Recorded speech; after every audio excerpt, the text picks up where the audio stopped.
It is extremely important for our democracy to function that ordinary citizens understand the key issues and basic theories of economics.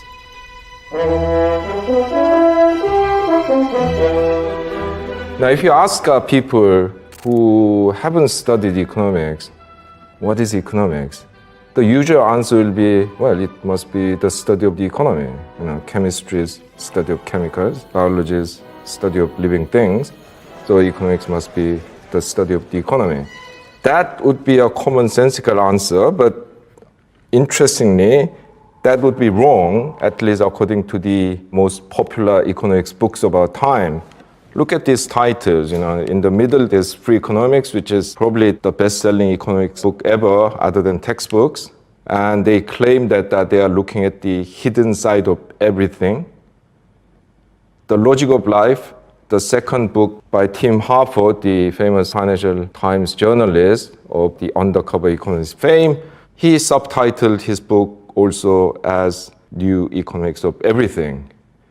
And there is Professor Robert Frank from Cornell University in America, who is much more modest because he says why economics explains almost everything, not literally everything. But you can see from this that economists these days claim that they can actually explain everything.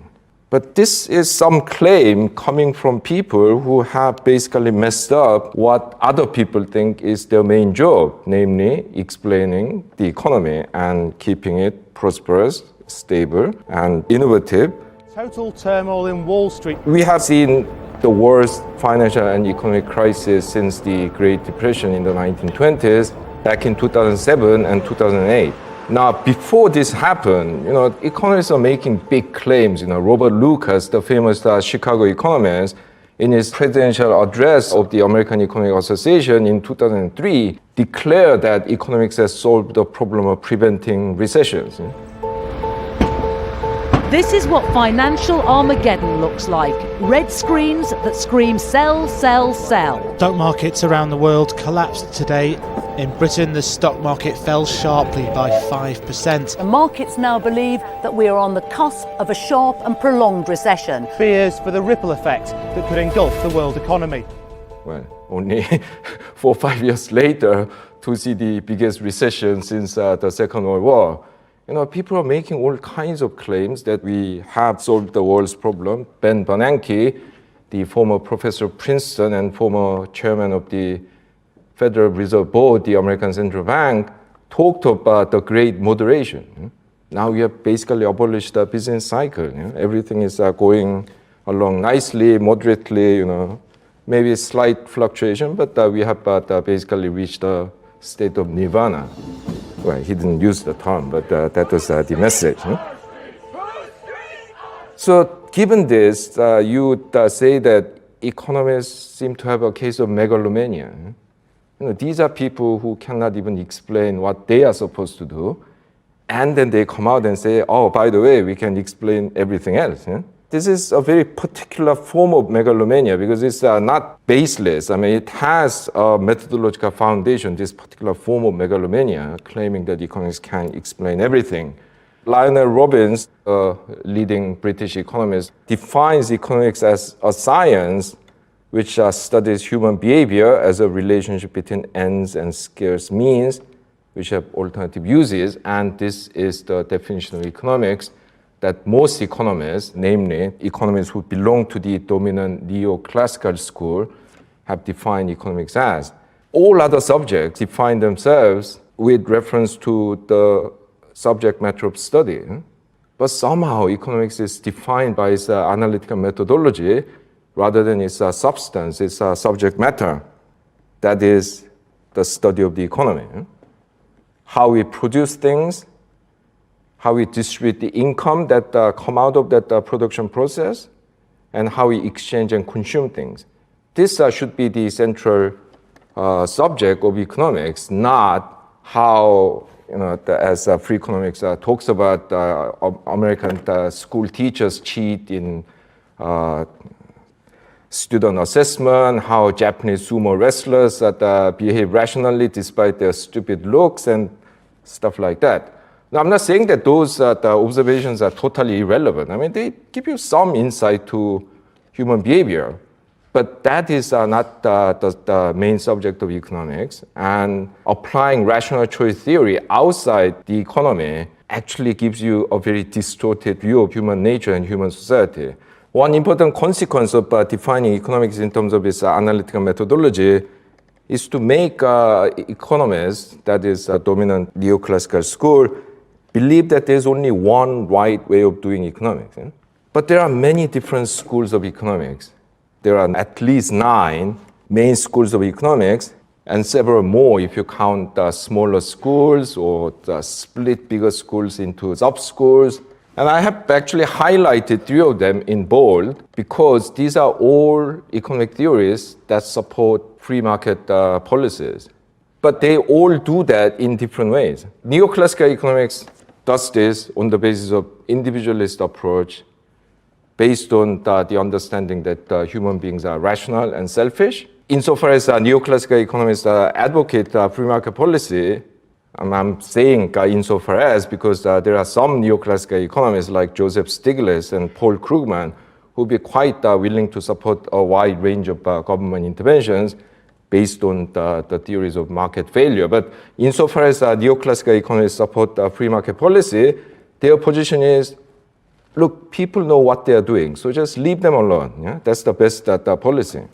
Now, the classical school, the school of Adam Smith and David Ricardo, also advocated the free market policy, but they did it on the basis of a very different economic theory. Because the classical economic theory was based on class analysis.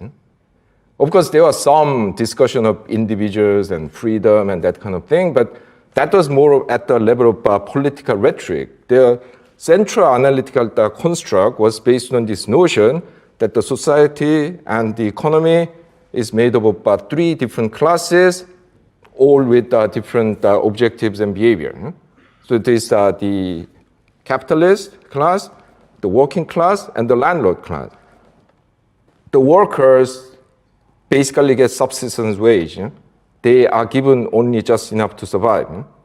So they will consume everything they are given.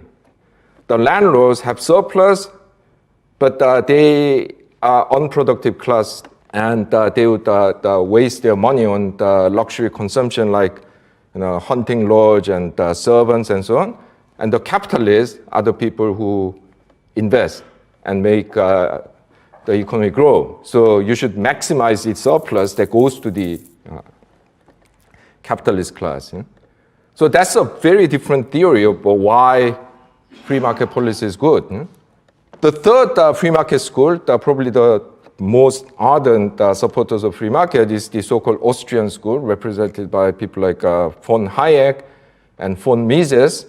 The Austrian school supports free market far more strongly than the classical or the neoclassical school, but the way they do it is yet again different. Because the Austrian argument is that human rationality is limited. We can only understand what is immediately around us. That limited knowledge gets synthesized by the market mechanism, and that's why free market is great. But when they say that the government shouldn't intervene, it's not because the individuals know better. It's because governments doesn't know better. So when the world is uncertain, our rationality is limited, how dare you, the government, presume that you know better than the individuals? So that's a very different argument from the neoclassical defense, which is that everyone knows what is going on, so leave them alone. Now, this is just one illustration, but basically what I'm trying to say is that there are many different ways of theorizing about the economy. I argue that we should also let these schools work together, because the world is very complex and no single theory can explain it. And to talk about this, I refer to what I call the Singapore problem, or life is stranger than fiction. Now, when you read about Singapore in standard textbooks or the financial press like the Wall Street Journal or the Economist magazine, you will only hear about this free trade policy and its welcoming attitude towards foreign investors. But you will never be told that 90% of land in Singapore is owned by the government. You will never be told that 85% of housing is provided by government-owned housing corporation. A staggering 22% of GDP is produced by state-owned enterprises, including the famous Singapore Airlines. I mean, that 22% outside the oil economy, this is literally the highest ratio. So I often put it to my graduate students, give me one economic theory, doesn't matter what it is, neoclassical, Keynesian, Marxist, that can single-handedly explain Singapore. I dare say there is no such theory. Now, despite this inherently pluralistic nature of economics, most economists today belonging to the neoclassical school believe that economics is a science in which there's an objective way of deciding what is right and what is wrong. So they often dismiss other schools for being unscientific. Basically, what this neoclassical school that emerged in the late 19th century has pursued is to turn a subject which in the beginning used to be called political economy into a science called economics. People used to be more honest in the old days. In the old days, no country had the Ministry of Defense. They were all called Ministry of War.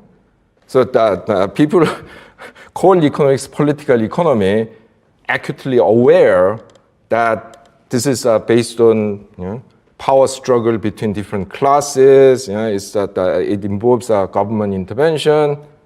We'll go back to that later. And called the political economy in the late 19th century, a bunch of economists that called neoclassical economists came along and said, no, we have to turn this into a science. Get rid of the subjective value judgments like ethics and politics. We have to turn it into science, and they succeeded in renaming the subject from political economy into economics.